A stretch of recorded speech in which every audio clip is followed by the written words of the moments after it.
Saudara, Kejaksaan Tinggi Sumatera Utara membantah jaksa korban penganiayaan di Medan, Sumatera Utara melakukan pemerasan terhadap pelaku.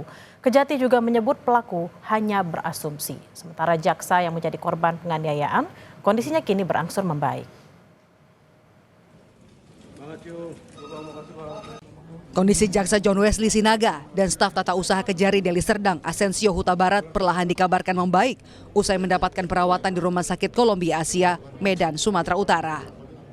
Keduanya sempat mengalami luka parah di bagian tangan karena dianiaya tersangka Alfa Patria Lubis alias Kepot.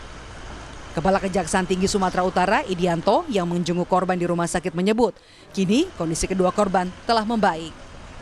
Hasil dari pengobatan yang dilakukan oleh Rumah Sakit Columbia, alhamdulillah sudah berangsur pulih dan alhamdulillah tangan itu sudah mulai, jari-jari sudah bisa mulai bergerak.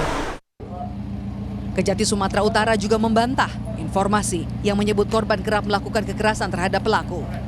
Koordinator Intelijen Kejati Sumut, Yos Arnold, juga memastikan jaksa yang menjadi korban penyerangan tidak pernah menangani perkara pelaku. Pernyataan pelaku yang menyebut korban melakukan pemerasan menurut Yos hanyalah asumsi saja. Keterangan daripada pelaku ini harus memenuhi syarat-syarat yang logika, ya, kesesuaian dengan bukti lain, keabsahan, pengakuan dan kesaksian yang mendukung. Jadi ini tidak ada yang mendukung, ya. Ini dari apa yang kita simpulkan, ini adalah asumsi alibi dia. Sebelumnya, kuasa hukum tersangka Alfa Patria Lubis yang menjadi otak penyerangan menyebut penganiayaan dilakukan karena pelaku kesal kerap dimintai uang oleh korban. Tersangka juga bilang korban sudah 3 kali meminta uang dengan jumlah lebih dari 100 juta rupiah. Merasa kesal karena dia berpikiran bahwasannya seolah-olah macam dimanfaatkan, tahan dia kan gitu. Nah, disitulah memuncaknya emosi terus sakit hati, nah disitulah.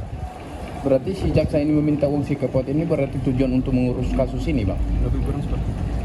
Adakah yang dijanjikan, contoh yang diberikan uang 60 juta dengan tuntutan sekian atau mungkin ada kira-kira mengatur kelihatan dari yang besar. Karena dia berpikir bahwasanya selama ini terus dimintain terus, tahan. Itulah memuncaknya minggu kemarin waktu dimintain burung itu.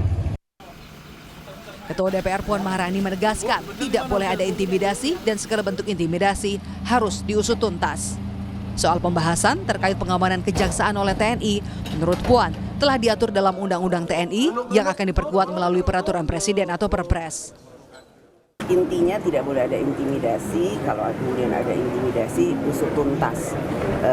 Kebebasan berbicara itu kan sudah ada undang-undangnya dan ada koridornya, jadi kalau di luar dari kebebasan berbicara itu sudah melampaui batas, ya diusut secara tuntas dan melalui prosedur dan mekanisme hukum yang berlaku. Total 3 pelaku penganiayaan telah ditangkap.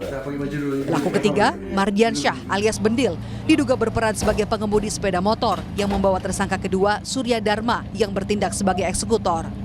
Kini, ketiga tersangka telah ditahan untuk diperiksa polisi. Tim Liputan, Kompas TV.